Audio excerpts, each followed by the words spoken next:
hello everybody. Welcome to Slam, the podcast that reviews every single DC superhero ever created. I'm your co-host, Michael, and as always, I'm joined by Joshua Mervell, and today we're going to be taking a look at a couple of the weird, strange origins of the Phantom Stranger.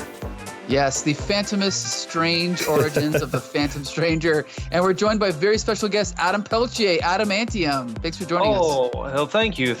I was hoping you were going to say there's no one stranger, but... So I guess as usual, we like to talk about what our knowledge is of this character before we jump in. Now, I used to own every single issue of Justice League, so I've read quite a few. I actually did read some of his 1950s appearances. Just for the record, The Flash is considered the first Silver Age hero. Some people say it's Martian Manhunter who appeared a few years earlier. Phantom Stranger actually appeared first, I think, in 1950. So he's kind of in that in-between era, right? When comics were focusing more on horror and fantasy and stuff like that. And so he's kind of from that era. He never did get an origin until this issue of Secret Origins. And as you're going to find out in this episode, instead of making up one new origin, which Roy Thomas sometimes did, they decided to get 4 different writers to create 4 different origins, right? Which is a very cool idea. I think it's great. So, most issues of Secret Origins have 1 or 2 people, but this one has just 1 in 4 different stories. And I'm going to summarize the first one, which is written by, what's his name? Hold on a sec here. Yes, the legendary what's his name? Yeah. No, it's hold on here. Let's see. Mike W. Barr. Yep, and Jim Aparo, who were kind of, I think this is in the middle of their run on Outsiders, which they did for maybe 3-ish years. Then Mike W. Barr went on to write Detective Comics, and Jim Aparo went on to become the regular artist for Batman. And Jim Aparo, as a reminder, drew Batman for like 30 years. So in my opinion, he's the preeminent Batman artist. But anyway, of the 4, I'm not going to review it. I'll just summarize it. But this one starts out with a image of the crucifixion of Jesus. And Phantom Stranger is narrating his own story. And we flash, well, we don't flash, but now we're in the present. And we see a priest who is visiting somebody in a hospital. It's, by the way, they established that it's Christmas.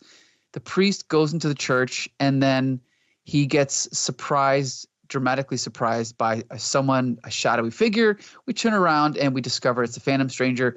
He then flashes back and explains, his story. He's like, my story is old. In its way, a tale as old as time. And he flashes back to Isaac, a biblical figure, and his wife, Rebecca, and tells the story, which is based on a story in the Bible, which is the killing of the firstborn infant males, 2 years old and under, by, who was it? Was it?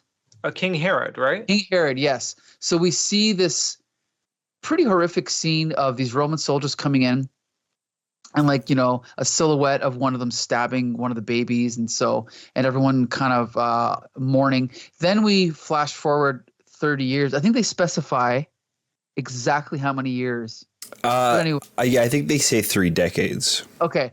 Yeah, there you go. 3 decades. And we see what appears to be Jesus, Jim Aparo style. And this guy is now angry because his child died and everyone else's child died. But this person ended up surviving the massacre. And so he now has it out for this guy.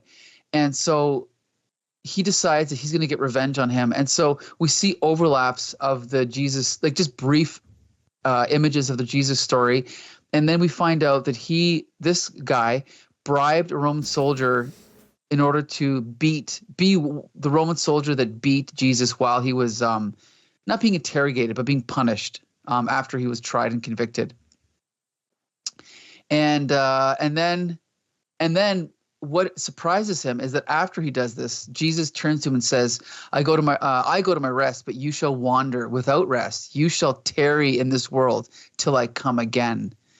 And then the guy's like, his words filled me with turmoil. I did not understand them, much less believe them. But what ends up happening is he just had this urge to just wander. And so he is compelled to leave the town, and then he starts wandering the earth. We see that it looks like he goes to Africa, and then he's explaining it to the priest, and then we cut back to the present, and then the priest is like, wait a minute. You're telling me that you're the wandering Jew? So the wandering Jew is an actual mythological character, not actually referenced in the Bible, but sort of inferred in the Bible and then exaggerated and added to later on. Mm-hmm. And Phantom Stranger's like, well, the priest is like, well, I don't believe. And he says, well, nor did I believe that this Jesus was the Son of God, Father Knox, yet here I stand. So that's this Phantom Stranger in this story. This is his story, that he is the wandering Jew. We see him existing throughout history, through the fall of the Roman Empire, King Arthur. Let's see here. What's this a reference to? A wizard. I see a wizard. Yeah, some kind of wizard. And then he comes across a woman. Oh, in the Spanish Inquisition. Yes. And then this is my favorite part of this biblical mythical story. He shoots lasers out of his hand to punish the Spanish conquistadors or whatever they are. And then the woman's like, thank you, stranger, though I fear those vandals who wear the robes of God have done their work. And he's like, no, alas, yes, I've lost my beloved again, because now she dies because he's immortal. So he's going through all these centuries and just watching history unfold before him. And then he's like, and then basically we see him fighting a wizard, and then it cuts back to the present. And the priest is like, I don't understand. Even if I believed your story, do you realize what you're saying? How could a God of love, a God of mercy, condemn you to this kind of torment? I too viewed it as a condemnation at first, but no longer. Now I serve him joyously. And then all of a sudden the candle that's in there in the church forms like words in the fire. It says, stranger, I have heard your words, and I am pleased. You have learned from your years of wandering, and you are hereby released from your sentence of eternal life. Granted, my son, farewell. And so now I guess he's not going to live forever. And then he puts the priest to sleep, and then the priest comes outside, and he just kind of looks around, and he's like, oh yeah. And then some guy's like, hi, Father, Merry Christmas. Beautiful day, huh? Yes, it is. The most beautiful Christmas I've ever seen. And that's the end. He asks to keep his powers and to continue wander. Sorry. Yeah. Right. And then. Oh, yeah. He asked God. Right. Okay. Right. I missed that. But I most respectfully request to remain a while longer. There was much darkness in this world. So he had the opportunity to stop being the Phantom Stranger, but he asked to be the Phantom Stranger a little longer. And that's the ending, the climax of the story. Mm-hmm. So here's the thing. If this was the only story in this issue, I would be like, hey, this is fine. This is great. Yeah. I think, Mike W. Barr is a good writer. Jim Aparo is one of my favorite artists. But in the context of the rest of the stories, I find it a little bit basic, I guess you could say. Josh, what do you think? I think that this one was maybe one of my favorite of the four. Okay. Sure. It was a little bit more basic and grounded, and they do get a little bit more wild as we go, and then it kind of gets off the rails after that. And I feel like this one is pretty straightforward and easy to follow, while also still being kind of like a solid story. Right. And, having him be in a confession booth to kind of disguise this flashback as him telling a story was really clever. I didn't mind this. To be honest, I know nothing about this character. I don't know if I've ever heard of the Phantom Stranger before. Oh shit! Adam, before you say anything about this story, had you heard of the Phantom Stranger before this episode? Well, I have, because one of my favorite runs of all time, OG Swamp Thing. Well, not the OG, but sure. Yeah, you might as well call him the OG, the Alan Moore Swamp Thing. To my mind, the greatest sequential series of comics ever written. I love it. And I will make an argument over Watchmen. I love his run on Swamp Thing that much. because I just love the intertextuality of it. I love how it dives deep into the lore of DC and appropriates kind of goofy, silly heroes and characters and does amazing things with them. And one of the deep cuts was Phantom Stranger, who during, I think it was the penultimate storyline of Moore's run on Swamp Thing, occurred as this figure helping to prevent the end of the world. And that was my familiarity with Phantom Stranger. Now, with that said, memory's a tricky thing, because I also thought when I finished reading Swamp Thing, that was great. That was the second time I encountered Phantom Stranger. I really loved him in Kingdom Come. And I realized, no, that was the Spectre. That was a different character. Gotcha. But both immortal characters, very mysterious, somewhat cloaked in long capes. Like, you make an association. Mm-hmm. But between the two, the Spectre has a background that humanizes him. This is my only familiarity with him, to be totally honest, outside of a few appearances here and there. But yeah, the thing is, he's a force. So these stories are very intriguing. Sorry, Josh, you're going to say something? No, I've read that run as well, and it has been a while, and maybe I just didn't realize that this was the same character. It was a long time. It's been a long time since I've read it, and some of the more obscure characters, I think at the time I didn't realize were like other DC characters that they were pulling from. So I'm sure if I go back today and read it, I would kind of see a lot of these references and characters and understand their return. So I'll have to go and find that issue. Well, and go ahead. Confirm this. I was just going to say, Phantom also made some appearances in various crises, right? Yes, but I think only briefly. He was never as involved as the Spectre. The thing about Phantom Stranger, the most I know about him, is that in the old Justice League comics, he would pop up from time to time, and then they'd have an adventure, and they would always ask him to join the team. And and then when they turn around, he would just be gone. Well, I guess he foiled us again. He doesn't want to join. So that was the running gag, that the Phantom Stranger never officially joined the team. But I guess if you look at it, he's kind of like a Dr. Occult character. He's not a superhero. He's from a different time. He's from the horror era of comics, and he kind of just was brought into regular DC continuity. So it's understandable why he never joined the Justice League. Well, he was part of the Trench Coat Brigade as well, wasn't he? Yes, which officially were given their name. Was it Neil Gaiman in Books of Magic? I believe so. Yeah. Okay. So yeah. So he fits in more with Sandman and all that stuff, I think. But again, this is interesting because Mike W. Barr and Jim Aparo are standard superhero creators. That's not a knock against them. I love them. But this is the most standard of the four, I think. Now, Adam, what did you think of this particular origin? Oh, I have to say the art's fantastic. I absolutely love it.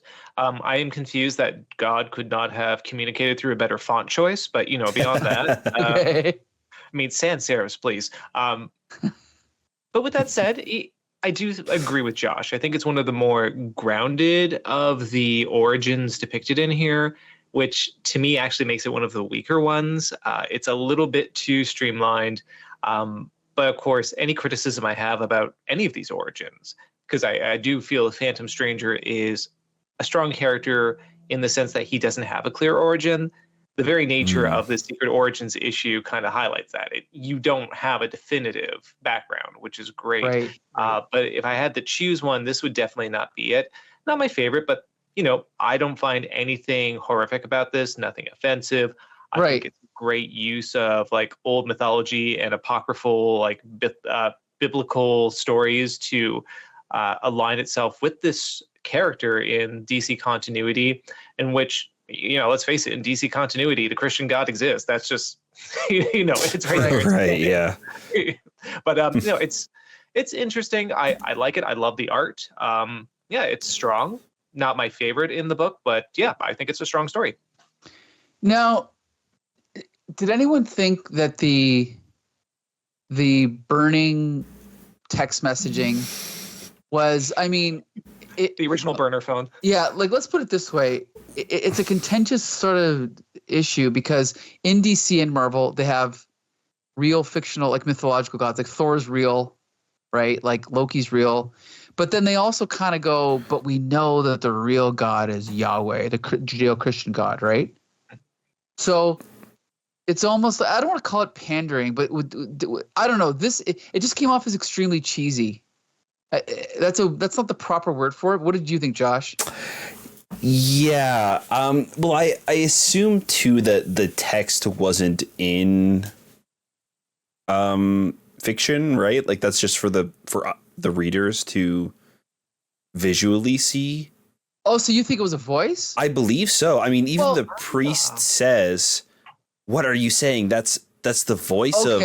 You know what I mean? So I assume that it was like just the burning bush voice. Okay, because that's what I was confused about. I'm like, is this supposed to be the voice or is this words written in fire? But I guess it's not even that. It's more just the fact that it's God talking. Yeah, it's literally Yahweh. It's just I don't know. I mean, to me it's a little silly. I think it's silly the fact that, even in this universe where there's aliens and monsters and gods, like the average person is not going to have any sort of religious intervention for the most part. So, having this like soul priest in this urban center suddenly just, overhear this conversation between the wandering Jew and Yahweh is it's a bit bizarre. I do agree. I feel you said pandering.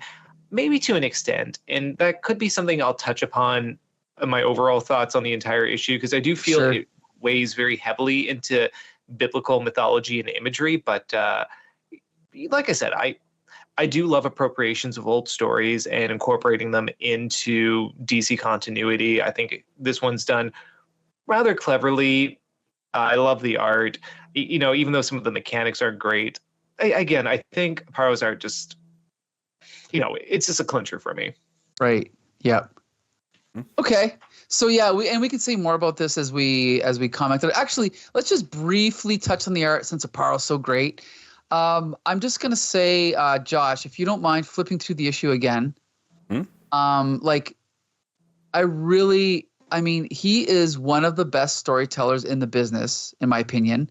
But I just love his page layouts. Like that page is pretty basic, but if you go forward, that's also pretty basic. No, but even just like flipping back between the point of view of the priest and the stranger, and then this page, like the shadowy revelation of a stranger at the bottom. I mean, it is kind of basic superhero stuff, but I think it's well done. And if you jump forward, like, keep jumping forward, Josh, if you don't mind. Yeah, like it does get better as it goes along. And that's pretty good. This is one of my favorite pages. Like the contrast of the close-up, like the two-shot at the top left, and then the nice long shot of the crucifixion, and then him wandering out of the city. Like, again, this is one panel. And you're like, well, look where he is. He's in the desert. The city's in the background. Like, it's kind of like dawn. I don't know. It's just very well done. It's just very economical storytelling. Yeah, the inking and the colors, I think, really lend to his art. Like the in a flashback, to have it so like colorful and bright, but still it's kind of this like dour, like awful story that's being told, but it's just kind of used to emphasize how dramatic everything is. I think it's really well done and blends so well together. Yeah, I guess one of the strengths and weaknesses of Aparo is that his art is so consistent that everyone kind of looks the same. And I guess he's not really good at mood, but it also is. It's almost like I appreciate it in this because you're telling this horrific story. And he has to figure out a way to do it that still looks like Jim Aparo. So in this example, when the kid is being murdered, it's just a silhouette, right? Because he would never do the modern gratuitous violence. Like, let's just show the knife going through the kid and the blood squirting out. Like, he's more creative than that, and that's what I appreciate about him. So yeah. Any other thoughts, Adam? No, you've encapsulated everything I love about it. I do want to say, Josh, thank you for bringing up the coloring because I think it's strong. I know, Mike, you said maybe Aparo is not best known for capturing mood. I would argue he can especially when he's paired with a really good colorist. And I would argue the coloring in this issue accentuates what he does very strongly. Actually, keep going, Josh. There's a couple more. Like, look at the color of the bottom just left there. Keep going. Yeah. But like, look no, at the it's color great. Of the bottom left. Yeah. Solid purple, solid green, solid red, but it's so effective, you know? Mm-hmm. Mm-hmm. Actually, we should give credit. The colorist is Tom Ziuko, who I've heard of. I don't really follow colorists, but this is definitely good color, especially for this time period. You know, like coloring was not as sophisticated back in the 80s, but yeah, this is really good. I like it. And for like, I think too, the solid colors really makes the art stand out that much more because there's not multiple colors kind of blending together. Like we have the foreground, the midground, background, and then we have like this pop of red from the midground here as he's running from the background to the foreground. Like it just, you can see everything so clearly, which helps when it is this small panel off in the corner. Yeah. And it kind of just highlights how important this moment is. And you know I'm going to take it's great. Yeah. I'm going to take back what I said about mood because click to the next page, Josh. Look at that middle bottom panel. Oh my God, I take it back. I'm sorry, Jim. Like the purple trees, like the camera is so far away. It's shooting through the trees. We see the figure, we see the cross, the moon. That's classic Aparo. You know, like that's what I think of when I think of Jim Aparo, like Batman on a rooftop with the moon in the background. Yeah, it's just great stuff. And I do want to point out one thing because I know we kind of heard a joke about him shooting lightning out of his hand at the guy. Yeah. But the preceding page actually did say he tried to end his curse by learning magic through various progenitors of magic, magicians. So it's like, oh, there's an explanation. It's very brief, but I like that it's so quickly done. Right. Even though I think the dialogue can be a little bit hammy in this particular story, I think at least sequentially it tells the story well. It's like, oh, this makes sense why he can perform magic. He's learned from magicians. So to me, I think this is a good example of being able to tell a condensed story without over-explaining it. Right. All right. Well, I guess with that, we're going to jump to the second version of the story of the origin. This is Paul Levitz, who we know from Legion of Superheroes, and Jose Luis García-López, who we know as being the greatest artist of all time.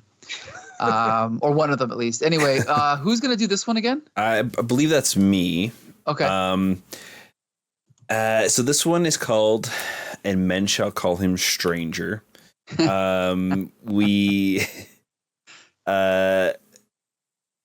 the most ancient of times. Angels still walk the earth. And we're kind of jumping into the story of Moses and the Ten Commandments at this time. So we're kind of seeing this this city as they're kind of being greedy and lustful, and all of this sin is happening. And the 4 plagues, or is it 4 or 5? The plagues start coming in. Mm-hmm. So we see the storms and the floods, and we see this man has been spared, and he's begging for the city to be saved, and his like friends and his family, even though they've sinned, he's asking for their forgiveness. And this angel comes to him and says, no, unfortunately, can't do that, buddy. So he's like, okay, that's fine. Then what I'm going to do is I'm going to kill myself, because if I can't live in a world with my family, and like and this, my merciful God won't do this, then I don't want to be on this planet anymore. And he does do this, but this angel tells them that his time is not done, and because he's done this, he is kind of doomed to go back into his mortal body and kind of be this in between of mortal and immortal, where he can no longer die, and he is told that he must wander the earth forever. Mm-hmm. What's going on here? So we kind of, again, we see him saving people from the floods and whatever. He's doing all of this stuff. And then I think, he saves some people from a collapsed building, and then they ask him his name, and he's like, I don't have a name, kind of thing, and we end this one. So again, another more ambiguous one. It's kind of getting a little bit more abstract from the first one, but still has like 1 foot on the ground, kind of having this real thing, like it's a tangible thing that people know about, that they can kind of, see it through that perspective. It's all right. I don't think that the art is as strong in this one, nor do I think the story is as strong. But what did you guys think? Well, speaking of the story, Josh, I just wanted to point out one thing, and I want your interpretation in this, because at the very beginning, this main character is sitting around a dinner with his family, and then his son, Joshua, I believe it is, runs out. At the very end, was that his family that he was saving, and they didn't remember who he was? Oh, that's interesting. It might be, actually. Because the woman that he saves seems to have identical hair. It looks just like her. Other children there who look similar. So I'm wondering if it must be. I can't believe it. Yeah. Either that, or because Jose Luis Garcia-Lopez draws everyone to look the same. I mean, I'm just looking at the girl. No, you're right. And I believe the son is even wearing the same headband as but in the beginning when he's running off. Yeah. This headband has been bequeathed to you from your grandfather. This is your headband now. Yes, headbands are strong in this family. Right. But no, this is it. So I think I just want to say one thing. As per your summary, a little bit of a twist here, showing that there's a bit of pathos. There's otherwise no pathos in the story. It was just the OG Phantom Stranger, great guy. He's then cursed to forever help people because he just wants to help everyone. Here's the outcome of the curse. His own family do not recall him, and he's left to wander by himself.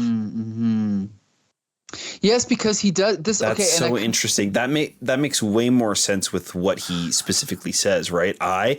If I have no name, I have no name if you cannot choose one, if you cannot put one to me. So he's saying, like, if my own family can't put their name to me, then I am a stranger to everyone, which is a great way to kind of give him that name. And also, I didn't notice this. The angel says, one mercy and one mercy alone do I grant, the gift of forgetfulness. So I think he also doesn't recognize his family. So intriguing. It's actually, maybe this one's actually better than we realized, right? Interesting. And Paul Levitz is a surprisingly good writer. Like, he did the third Starman. I don't know if you remember, Josh, the Starman that was out in space.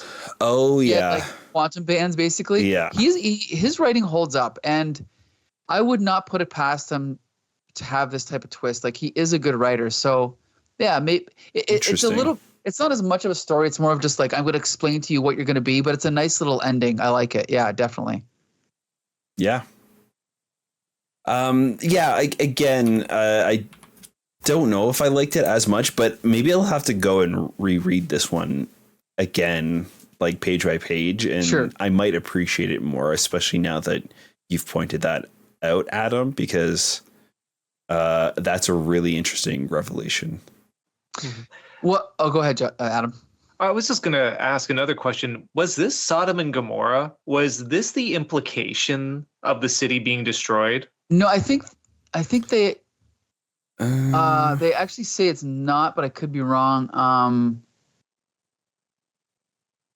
Okay. Even as I don't know. Well, it's adjacent to Sodom and Gomorrah, so it's like Sodom and Gomorrah adjacent, at least. Yes, definitely a sinful city.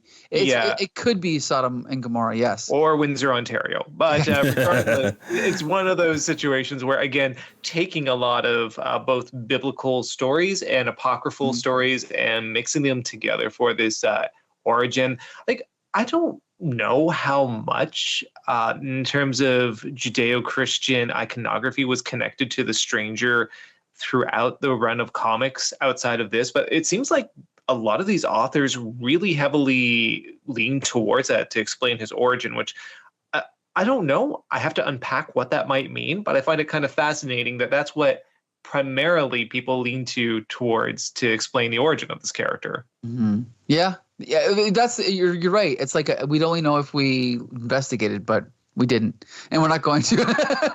No, but it's a good point. You just got to wonder how much of that came from them, or was it Alan Moore maybe a little bit, or someone else? I don't know. Mm-hmm. But here's the thing. Oh, go ahead, Josh. No, I was just going to say, kind of jumping back to what you were saying before, Mike, about him, like his curse not being able to remember. Jumping back to the first page, like this cover here, he says, some men seek to understand themselves and spend a lifetime unraveling the mysteries of their soul.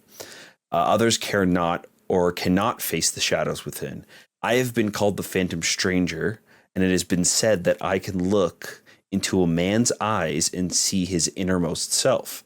Perhaps that is true, but there is darkness too, deep for my gaze, and mysteries forbidden to me, even in my own soul.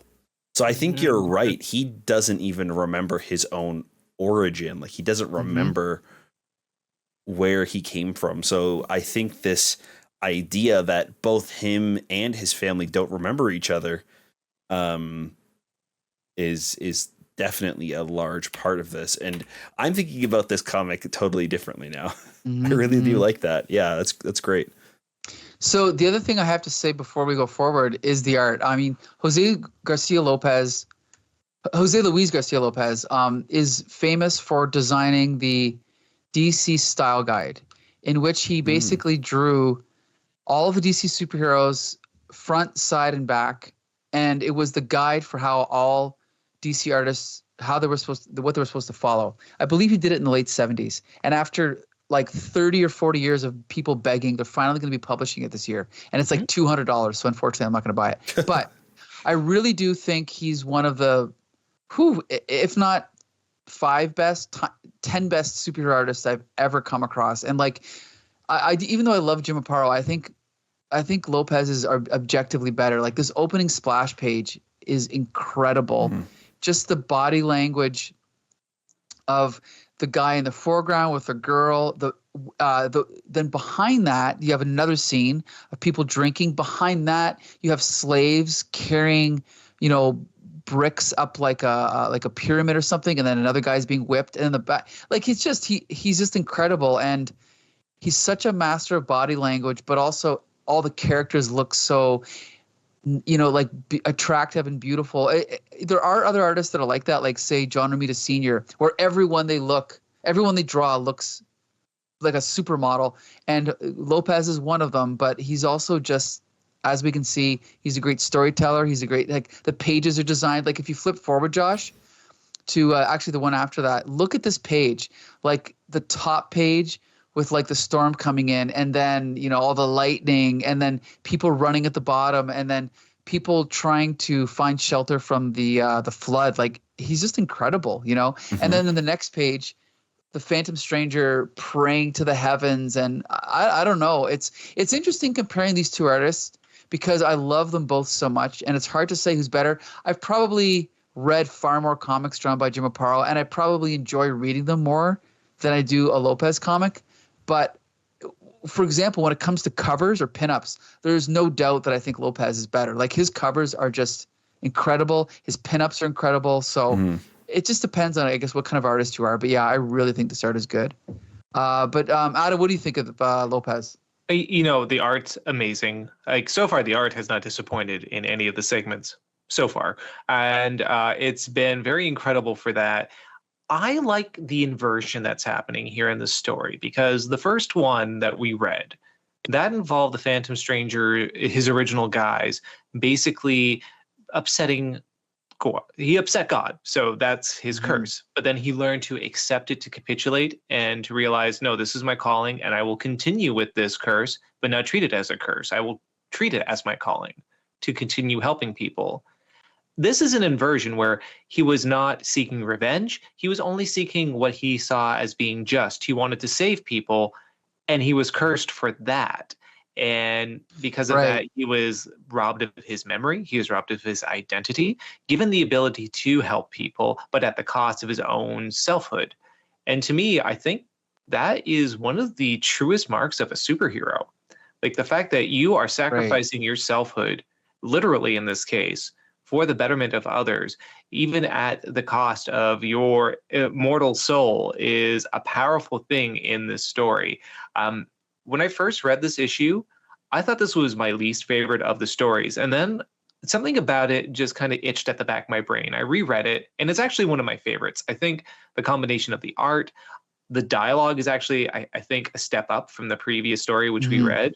I think that ending scene, which genuinely is heartbreaking, it just makes a very solid story. I really dug this one, even though at this point I was already done with the biblical story vacations.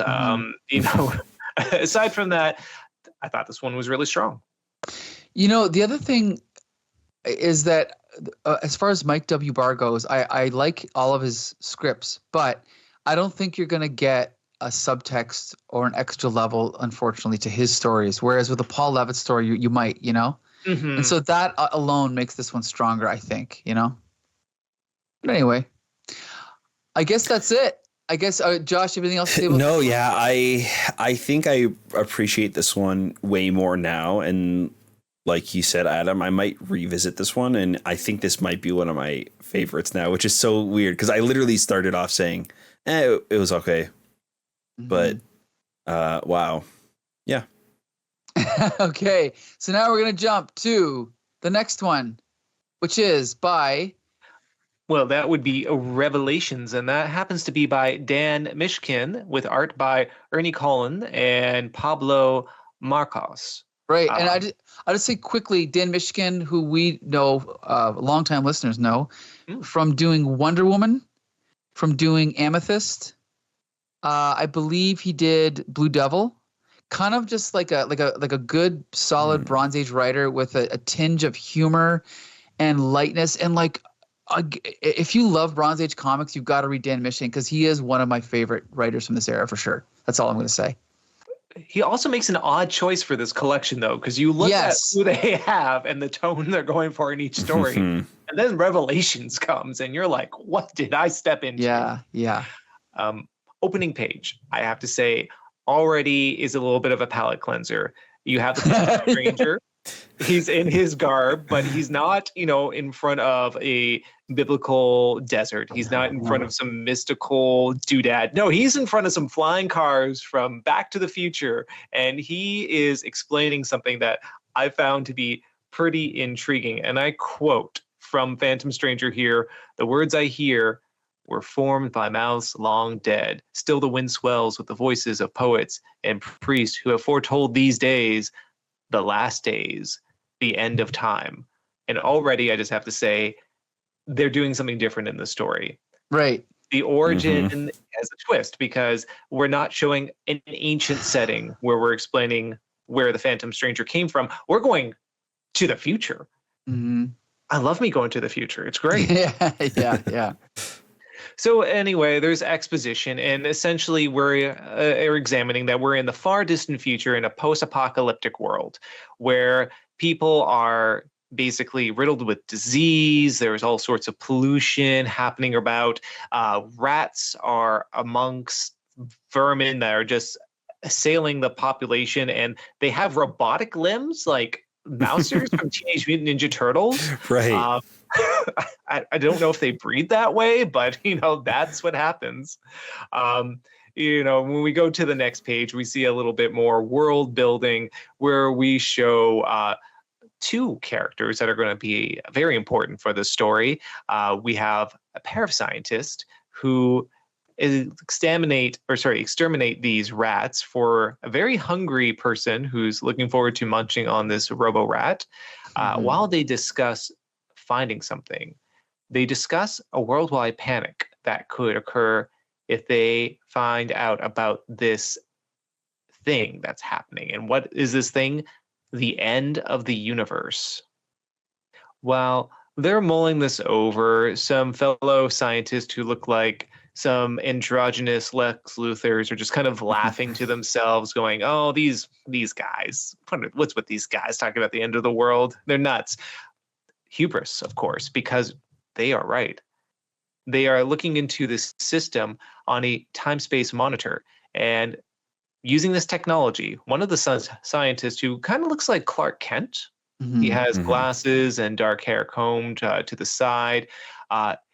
This system he's developed, will be able to reach through time and hopefully be a thing that can save the universe from its destruction. But as they peer into it on the next page, the seeming shapeless swirls start to form something. They look into the monitor and they form the star stuff swirling into the form of a hand, at which point one of the scientists tries to sharpen the image to observe it, and he's stopped by the hand of the phantom stranger. He explains, "You're tampering with things that man was not meant to know." And of course, we get a debate occurring between the scientist and the phantom stranger. One of the scientists, the character who kind of looks like Clark Kent, goes, "What we're doing is saving the world. The universe can't survive without our tampering." To which the phantom stranger replies, "So you say. But others who thought to witness creation destroyed their worlds." This is interesting, and this will play forward for what's going to happen. Anyway, we have further arguments between these parties, and the other scientist, the one with the goatee and the bald head, puts on a G.I. Joe villain-style mask. Right. I guess it allows him to become undetected by the phantom stranger, who seemingly electrocutes him. And then they have him hooked up into this giant throne, this purple throne surrounded by all sorts of tech in tubes, in which the phantom stranger goes, "I see. You have removed the cyber mask, Dr. Alt.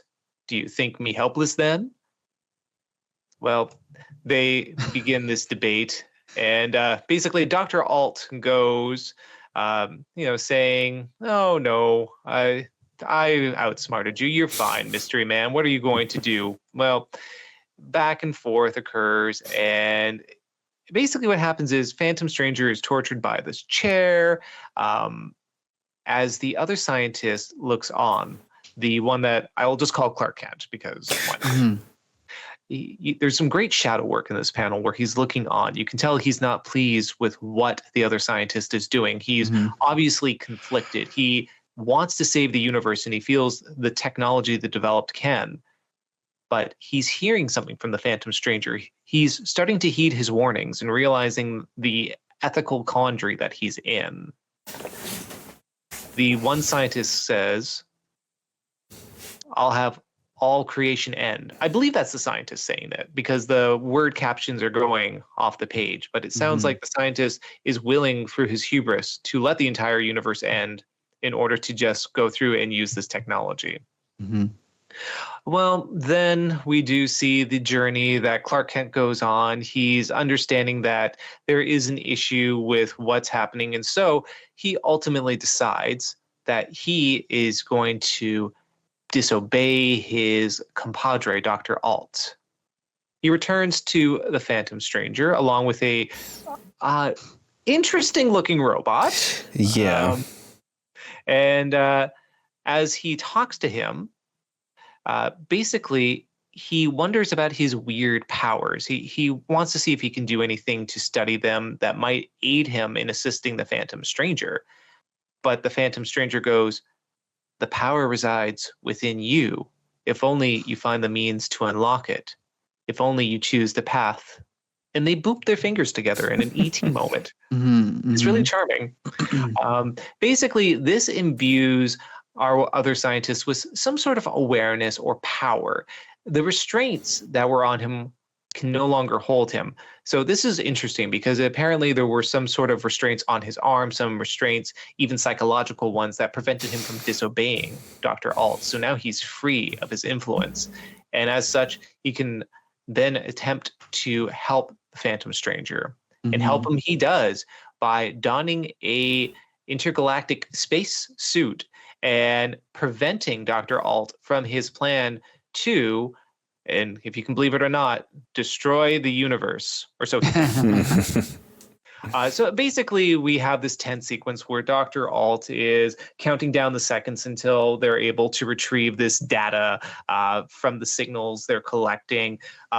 But to prevent Alt from doing this, our Clark Kent-looking hero, in this very sashaying sort of stance, leaps into the screen.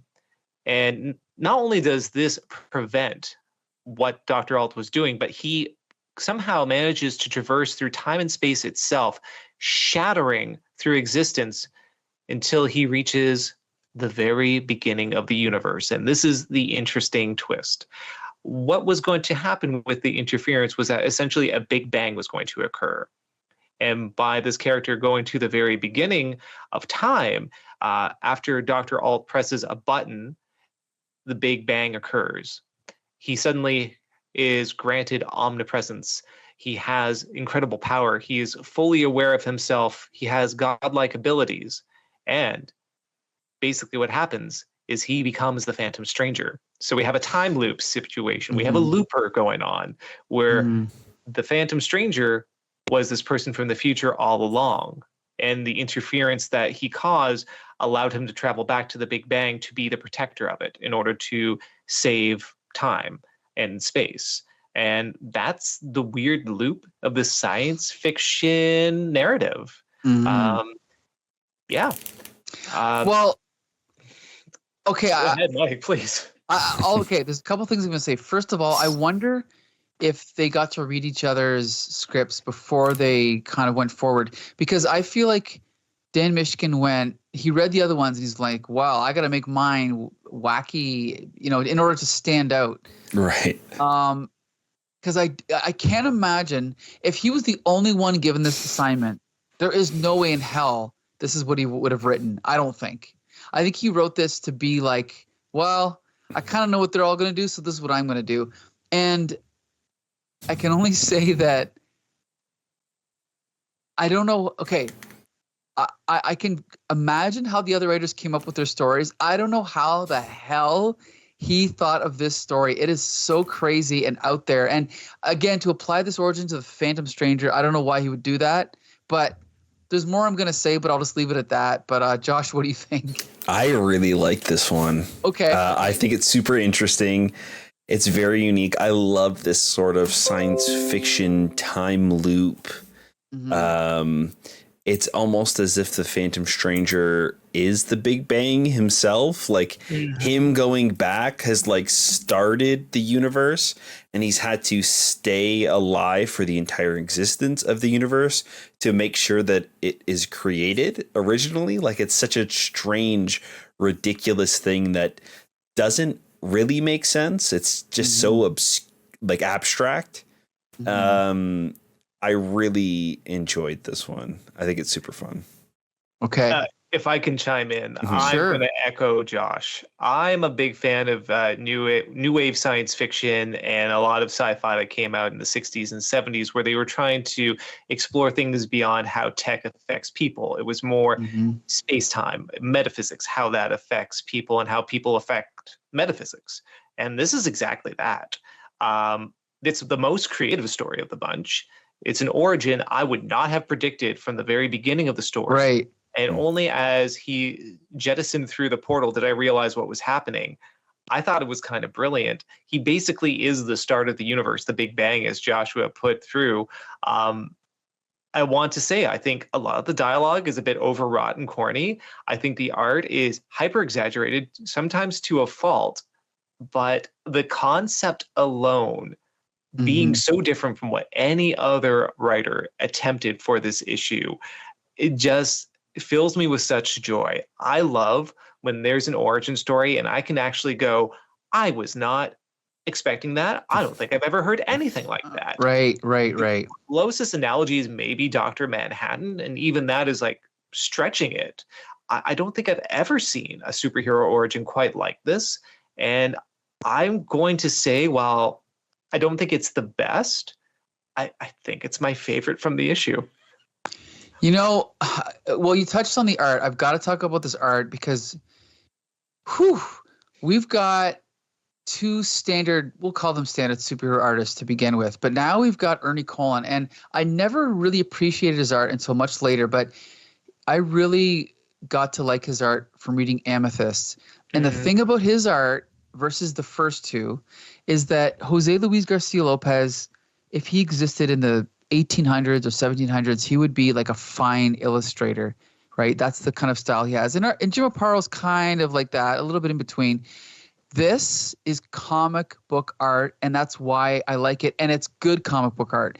Because when I read this, it's not like I'm thinking, how would this look if it was a movie? How would this look if it was? No, this is what I want from a comic book, right? It looks cartoony. It looks exaggerated. And even when he does kind of like weird abstract things like the hand floating in front of their faces, and the end when he jumps through the screen, it's unabashedly comic book art, and it adds to the like the feeling you said, Adam, about it's like new age science fiction. Like it's not trying to be Buck Rogers. It's not trying to be 2001: A Space Odyssey. It's not trying to take itself too seriously. It knows it's kind of silly. It knows it's kind of pulpy, and I don't know. I really appreciate this art, and I think that in this time period in the 80s, when I was reading stuff like this is kind of something you couldn't really get anywhere else, and I think that's what made me love comics so much when I was growing up, is stuff like this. So I'll definitely agree. This one is the weirdest and probably the most unique origin. It's something, like I said, I don't know how the heck anyone could even think, like even just the rats at the beginning with like the cyborg halves, like why would he do that? But it's like it's part heavy metal, part that's what dick, part Silver Age. And in spite of the fact that it is very bombastic, there's some great callbacks too, like even the swirling mass forming a hand. Like there's two ways you could look at that. That could be the type of evocation of a godlike figure that's ordaining everything to happen. So it does kind of bring like a full circle, that all these stories show that the Phantom Stranger is some sort of agent of God. While at the same time, there's this great sequence in that Swamp Thing run I was talking about, where you have these polarities of evil and good that embrace hands at one point, just when the universe is trying to find alignment. And I wonder, could that also be a callback to that to an extent? And I don't want to say it's one over the other, but I think both interpretations could be very interesting. And you know what? I'll say it. A lot of these issues, or a lot of these stories in this issue, were kind of gritty, were kind of dark, tried to evoke a very serious mood. I got unabashed joy from reading this one. So to me, that's why, even though I don't think technically it's the best, it's probably my favorite in the entire book. I understand why. But I do have to, unfortunately, burst your bubble a little bit with the hand, because that is an actual famous scene in DC history. That is the creation of the universe according to canon. I believe it was introduced in Green Lantern, and one of the famous stories in Green Lantern is that I believe his name is Kronos, or Krona, tried to witness the creation of the universe, and he saw the hand, but because he witnessed it through a screen, he created the multiverse. And that's something we'll come across in a upcoming episode of Slam. But yeah, so that is actually DC canon. Yeah. It's so interesting too, because I was kind of thinking that as well. Like, this itself is probably part of that whole multiverse story, right? Because it is like a paradox of like, where did it start, right? Because it's starting at the end.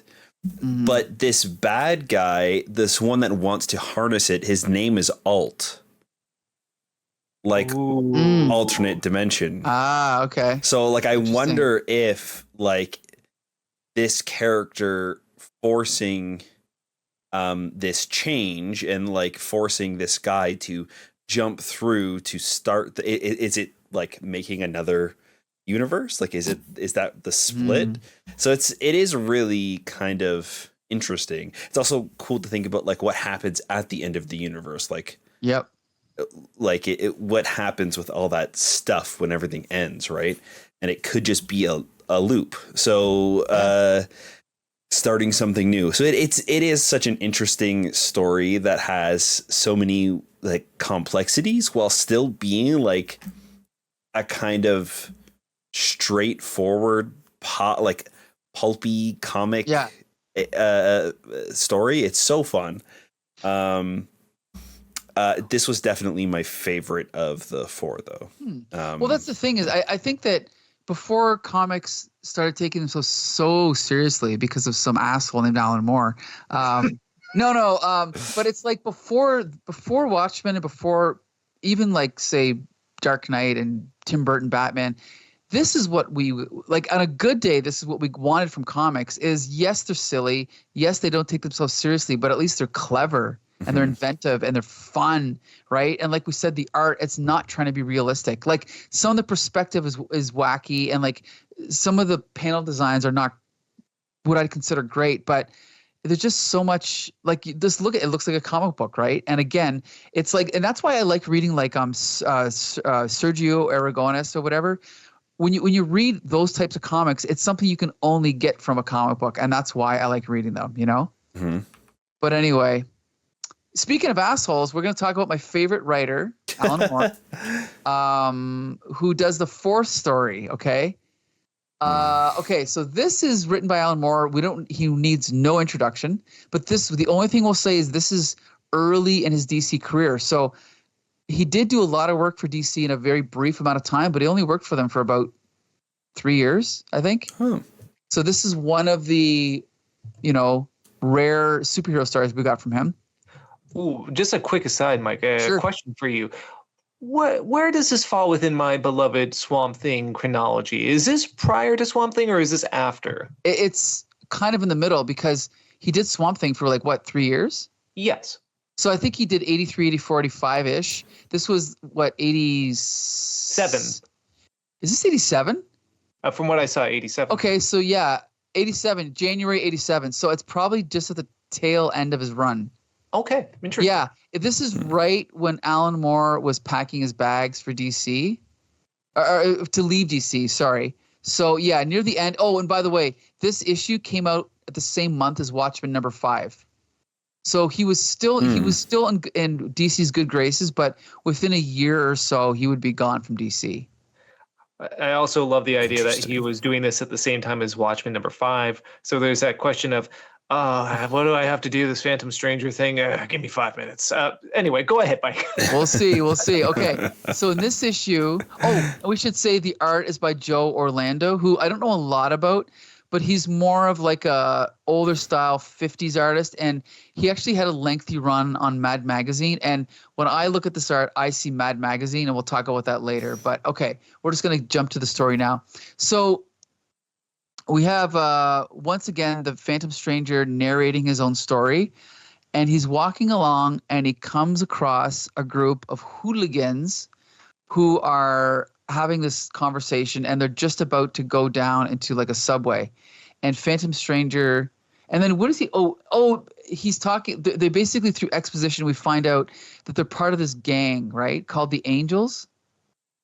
And is that what they're called? I think so. I think they're the Subway Angels. Subway Angels, right? Right. And so at the same time, we're cutting over to a parallel story that's taking place in heaven, and we meet these two angels. What are their names? Of course, I don't remember, but they reference Etrigan, who we know as the Demon, right, from DC Comics, the Demon. And so they're talking about, so Etrigan, they're going to have a meeting with someone about a rebellion they want to have against Yahweh. And then one of them says, who is it that we seek? And then just as they're leaving, they say, Satan, my Lord, we seek the angel Satan. So that's what they're going to see. So we cut back over to the present, and we see this meeting taking place in this subway with all of these guys who are kind of forming this, I guess you could call it like a gang. And these are the Subway Angels. We cut back to heaven, and we see a bunch of different angels meeting. And it's funny because I've read this story, and I've also read Swamp Thing so many times that I kind of remembered this to be in Swamp Thing. So I was surprised when I got to the big revelation of Satan. But when we finally do see Satan, he's a giant sitting there on this throne holding, I guess it's a sword. And he's talking to, and I'm trying to see if any of these characters are named. The angels are, but the main angel is not. Okay, so right. The one who was talking to Etrogen was not. So that, anyway, sorry to interrupt, Mike. No problem. No, I'm glad you're helping. Yeah. So we see Asmodeus, Leviathan. And Leviathan is the only black angel, I guess you could say. We have another angel with dyed green hair, which I think is kind of cool. Again, this is early. This is Swamp Thing era, almost prototypical Neil Gaiman Sandman, right? Because they were friends at the time. They were sort of working together. So there's a little bit of bleed there between the two continuities, which is cool. Then we cut back to the present, and we see the Street Angels having their meeting. And I honestly don't remember what they're talking about, what their mission is. But one guy does something. I don't remember. Does anyone else remember? Help me out. Why is he bloodied? I don't remember. Is it because he... I don't know. It's like, get out of my sight and take your survivalist garbage back down the sewers where it belongs. Well, I believe the two are actually trying to join the Subway Angels, right. And they are upsetting the actual gang. There's some sort of schism occurring between this gang and other like satellite members. So there's kind of those who want to turn against the leader of the Subway Angels. Right, which is paralleling the story about the revolution in heaven, right? Yeah, the fall, yeah. Yeah. And so then we cut back to heaven, and now we're in the middle of this rebellion, and we see like this war happening, and and angels are fighting. We see swords back and forth, and then we cut back to the present, and we see the one subway angel who left, and he's trying to find his friend Otis. And then when he comes across him, he's getting beaten to death by the gang, right? Right. And then we cut back to heaven, and I've read this story several times, but I don't remember what happens. But basically, this unnamed angel, he's like, he kind of goes against them, and he's like, the powers and the thrones have disowned me. Shall the fallen disown me also? And Leviathan looks at him as disown you after walking so far, brother. We welcome your handsome face. It makes our own deformity so much more bearable. All that walking so much slower and more tedious than our own descent. I did not mean, so they misunderstand him. Filth, coward, half fallen one, fall now. Wallow in the ordure that is your only brother. So they tear his wings off of this angel, like Leviathan does, and they condemn him to walk alone for all eternity. Right. Now, the interesting thing to bring up, Mike, is that he doesn't choose a side. During the battle in heaven, he doesn't choose to go with Satan's side, nor fight with the angels on the side of God. So this is why he's kind of this outlier. Yeah. In between, yes. An in-betweener. So then we cut back to the present, and we see the guy that was beaten up by the subway angels waking up, and he looks at me, and he looks up, and the phantom stranger is now there, and he's holding his hand out to him to help him, and he's like, take my hand, the night is black, but I can help you. And basically he's like, I am but a stranger, as are we all, lonely inside our separate skins. We cannot know each other's pain and must bear our own in solitude. For my part, I have found that walking soothes it, and that given luck, sometimes we find one to walk beside us, at least for a little while. So he's found kinship with this guy because he went through a similar situation that the Phantom Stranger did, who we now know is this fallen angel in heaven that didn't pick a side in the revolution against Yahweh. And it goes without saying that even though I misremember half the story, it was my favorite one for many reasons that I'll talk about in a minute. But I know, Adam, you implied that Alan Moore dashed this off on like a napkin, but I still see more skill here than with the other writers. Even though I love all of the other writers, I can still see why Alan Moore is my favorite. But Adam, what'd you think? I'm going to give a hot take. Okay. I don't think this was that great. Okay. Here's my thing. I do love Alan Moore's writing, especially from this era. Let me preface it. I love this era of Alan Moore. Sure. Me too. Again, Swamp Thing, Watchmen, V, you name it. I think it was great. I feel like there was a really good kernel of an idea here. But the script didn't help, and neither did the art. I felt the art was very muddled, very kinetic to the point where it was easy to lose track of what was happening. Even as you were doing the recap, it was kind of hard to follow what was happening in this parallel. And if you're going to have a parallel between, a real world situation and, the battle of the fallen angels against the hordes of heaven, you better have a very clear analogy of what's happening. I found it was very muddled and confusing. And while I don't like saying this because I do love this era of more, I just found between the art, which went between serviceable to grotesque, and the story, which came across as a bit muddled, I didn't care for it. The only thing I will say that I truly liked was that ending sequence where he finds the bludgeoned and bloody man in the sewer, and he says, "We're all strangers in our way. We cannot know each other's pain or isolation." To me, it's like, that's the stranger. That's the Phantom Stranger's character and what makes him so appealing, and this moment of commiseration that they walk together. I think that was great. The rest of it, though, I will say, I can't believe I'm saying this about a Moore piece. It was probably my least favorite story in the book. Okay. Josh, what do you think? I'm going to have to agree with Adam. I really didn't enjoy this one. And it's so interesting that the story of these angels and their battle and all this inner working of this war is more cohesive and easy to understand than the thing that's happening on Earth. Yeah, I agree with that. And there is a parallel there, but it's so unconsequential. It just doesn't.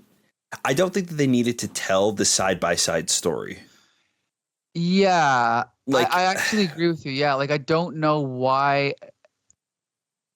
I mean, other than the fact that they're called the street angels or whatever, the subway angels. Right. And I do have to say, for being such a great writer, that was pretty on the nose. Yeah. Sure. Yep. I don't know why. I feel like they could have told this story in a different way. Maybe the Phantom Stranger is just telling this guy the story or something, but I think that seeing this, the inner workings of this gang and what's going on, it doesn't make much sense to me. Yeah, I'll give you that. Here's the thing. Well, there's a couple things I'll say. First of all, okay, I'll talk about the art. There's a lot of artists that Alan Moore has worked with that I personally don't enjoy. However, he has an affection, or not affection, but he likes this Mad Magazine type art, and he worked with a lot of guys at ABC Comics who drew in this sort of style, and in some cases I think it works. I mean, from my eyes, to my naked eyes, the scene where Phantom Stranger reveals himself on page 9. Objectively, your first instinct is, oh my God, that's garbage. But when you know that Joe Orlando is a 50s artist and he's a Mad Magazine artist, you kind of just have to go, oh no, that's just the style that he worked in. He's not a superhero artist. He's a horror comedy artist, I guess you could say, right? And so in that context, I can see where his art fits in. But I actually think when he's drawing Leviathan ripping the wings off of the Phantom Stranger on the page before, I think that's really well done. And then the page before that, when you're going through the sewer, again, that feels almost like a Will Eisner-esque old pulpy comic book. And so I think his art really does work there. That scene in the sewer, that's what I think of. And again, maybe this is my limited ability to describe this kind of art. But when I think of Mad Magazine art, one of the things that I like is how they're able to have so many things happening in one panel, because it's a humor magazine and they're trying to tell multiple gags at once. But I appreciate this type of art, how there's so much going on, and you can see things in the background, things in the foreground, things at the bottom, so I really like that. And then, I think that style of art works for the humor, because you're kind of trying to search for the comedy in it, right? Yeah. Where in this, I feel like at times it really works. Like when it's slow up here and we have like the silhouette of the man walking through the sewer, and then we see the flashlight shine into like the reader's face, and then we see the reverse shot of that, and it's this like jump scare of a face. That part, I think it works really well for this style. But when we get to the bottom half, I think this is where it loses me. Really? I don't think, I just think it's too much. Like there's so much going on. I'm having a hard time like grasping what's happening and the story that they're trying to tell. Sure. Yes, it's when I said it was muddled, I didn't mean it was muddy. I mean, there's so much going on. Your eye doesn't really know where to focus. And, you know, I kept on going towards the water spouting on the right-hand side, or the person emerging from the sewage with a hook for a hand. And I don't know about you, Josh, but I just felt like the other sequences you described, very straightforward. I'm able to ascertain what's going on. But that bottom section, I felt like I couldn't even comprehend the narrative because there was too much happening. I agree. Interesting. See, because I think you could almost group this issue into two halves, where you have two more standard superhero writers and artists, and then you have two, more experiment. What? I think you're just doing like, I think you have this thing turned on in Skype where if you do certain like hand gestures, animations will happen. Like erupt on your screen. Oh my god! Are you seeing that? Wow. So I think if you do a heart, I didn't know that existed. Yeah, that's how it's I feel an encapsulation of what's happening in the art. Right. Everything's going on. Wow. Okay. I hope that saves in the video. I don't think it will. I think it will. No, it should. Okay, because if it doesn't, you can just jump over to the Skype edit and put it in. Anyway. Perfect, yeah. But I feel like this art is actually very similar to Ernie Colin's art. Like, not similar, but it's in the same. Like, if you were to group together artists, I think it's close to Ernie Colin, and I like it for the same reasons I like Ernie Colin. All the reasons I said, which is that it looks like a comic book. Again, like, there's a little bit of context. Like, you know, it's just like when you show an old movie to a young person, and they're like, this is crap. And like, well, it was 1939. You have to put yourself in the 1939 mindset. Why is there no color, right? But for this, it's like, well, this guy was drawing comics in the 50s, and this is the style that he's working in. And so for that, you could argue the storytelling isn't good, but I have no issue with it. Like, I do think it is really good personally. But again, even someone like, who's the artist on League of Extraordinary Gentlemen? What's his name? I mean, we should know this. But anyway, he is an artist that I don't like. I respect him 100%.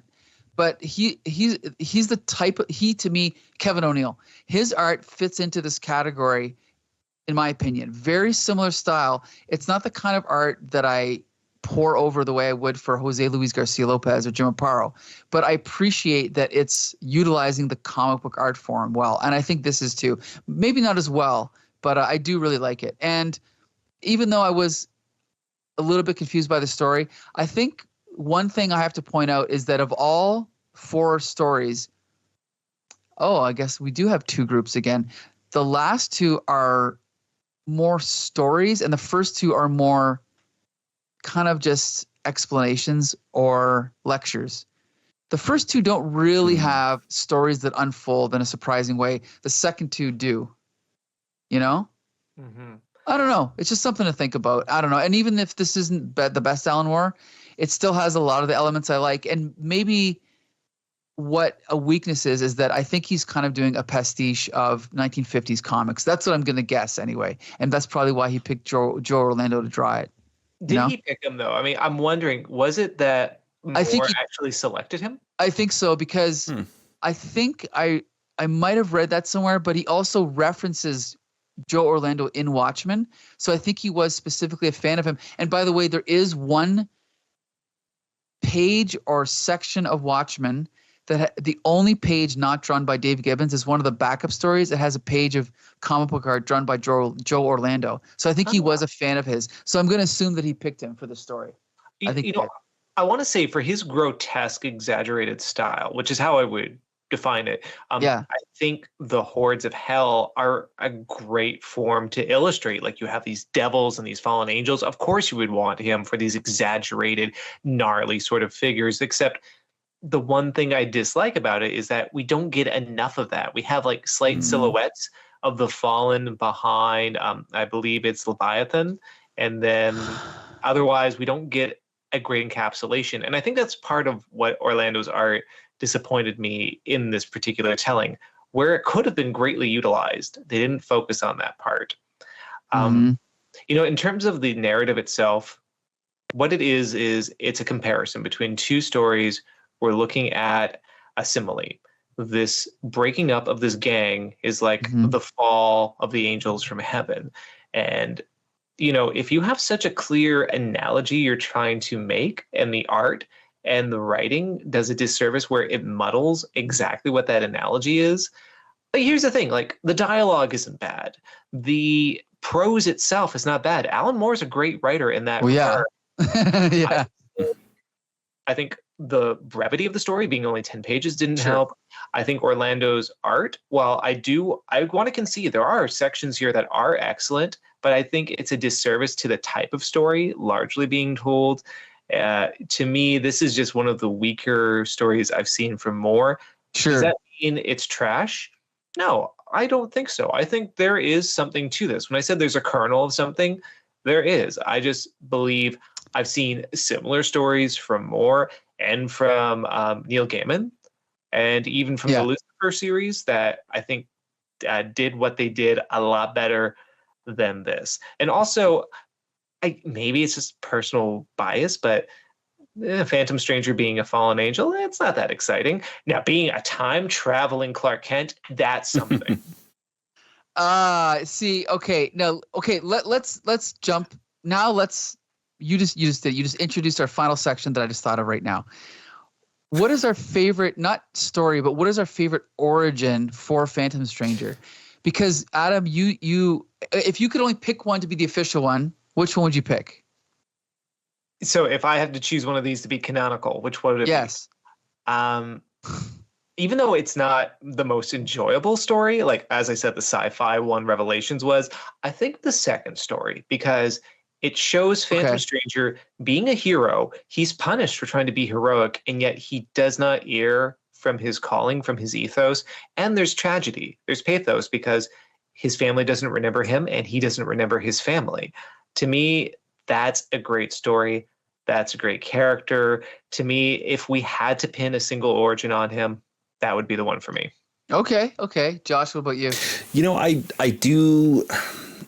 That's tough. I think Adam is right with it being the most like character-based story. Like it has more of an origin for the person behind the Phantom Stranger, where all of the other ones feel kind of just like tales, right? Like almost like somebody's heard, ooh, no, this is what I think the Phantom Stranger. Oh, no, I've heard that it was this.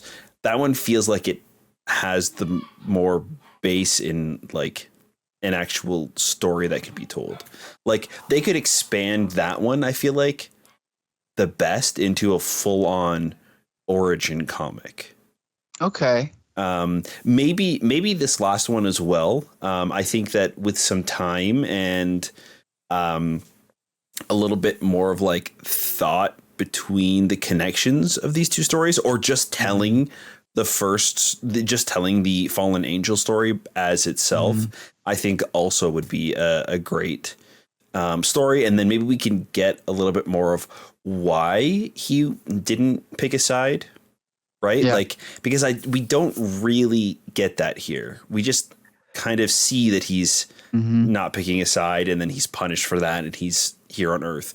So again, having more tangible story of like this person and their choices, I think would help. Well, yeah, let's put it this way. As a how do you pronounce it? Canonical? Canonical. Yeah. Canonical. As a canonical origin, Dan Mishkin's time traveling thing is my least favorite as an origin. I love it as a comic, but it's definitely my least favorite as an origin. The Paul Levitz one, the Mike W. Barr one is also, it's too basic. It's too simplistic to be interesting as his origin. So it's definitely between this one, the Alan Moore one, and the Paul Levitz one where he has no memory. Because that is a very cool origin. That would be a very cool origin. So those are my two picks. And I will point out one other thing is that the Alan Moore one is actually the only one that was ever referenced again. So apparently other writers have sort of alluded to it as being the official origin. Gotcha. I want to add one thing to that, Mike, and something that actually makes me appreciate the story a little bit more in like a second appraisal. We're not explicitly told the angel that has its wings ripped off is actually the Phantom Stranger. It's implied, but in every other story, he announces, "This is my origin," or he says, "I am now the stranger that walks." Yes. There is nothing like that in here. So is this actually his origin, or is this more an illusion? I think maybe that ambiguity, you know what, it bumps up the story in my estimation a little bit. Well, yeah, because that's kind of again, I love all these writers, but and men shall call him stranger. That is the most cliche way to title a comic book, right? So I think the first two especially are bogged down by too much reverence for past superhero comics. And I think the last two are more experimental and more, expansive with their palette, I guess you could say. So that's why I like them more. But anyway, this is interesting because on this show, we've usually reviewed revised origins over time. This is the first time we've reviewed origins from one comic by 4 different writers. So this is an interesting way to do it. I don't know. I don't think DC's ever done it like this before or after. So as an issue, I think this could be the best issue of Secret Origins, because I've read almost all of them and they're pretty terrible. So maybe it's not that hard, but yeah, this is definitely an interesting issue. Yeah. I think not having something to jump off of, and with a character like the Phantom Stranger that can have different mythos and like not really they've not really touched upon his origin until now, I think helps. Right. Yeah, I don't know. I did enjoy reading all of these, some more than others. I'm probably going to go back now and reread them all again with some of the context that you guys kind of brought up, because already I've just with talking to you guys about it, I feel like I've enjoyed these issues way more than I did when I originally read them. So sure. Yeah. Here's something else to think about. 40th anniversary in 2026. Could they do another version of this where they tell 4 different possible origins? Hey, why not? That'd be great. Yeah, I'd love that. That could be like a running theme. Yeah, why not? So anyway, on that note, we have a very shocking announcement to make. The next episode of Slam will be the last episode of the podcast, because while we have explored the many different origins of DC superheroes, now we have to talk about their destruction. So on the next episode of the Slam, we are going to be reviewing Crisis on Infinite Earths, which is if you don't know what it is, actually, you can just find out next week when we tell you. That's right. It's one of the most important stories in DC history. So be sure to join us for our 37th and final episode. We want to thank Adamantium for joining us. Thank you, Adam. Yeah, thanks as always. You'll be joining us for Crisis as well, I believe, right? Am I would love to. I'd love to be part of one of those big splash pages of all of us just standing around. Well, we have 7 people reviewing the comic. Yeah. We'll be doing every issue by issue, and so the episode will be at least 6.5 hours long. So it'll be fun. I will wear a diaper. Okay. Sweet. Okay. And Josh, you can take it from here. Yeah, thank you guys so much for listening to the podcast. You can find all of our stuff over on our website at thecomicbooksyndicate.com. All of our podcasts are video formats. You can also check them out on YouTube. You can see the comics and the panels and the art as we're talking about the specific pages. So go check us out there. Leave us a comment, leave us a like, let us know what you guys think about the stuff that we're talking about, the comics. That's right, Mike. We love you all, and we will see you next time. Woo! Bye.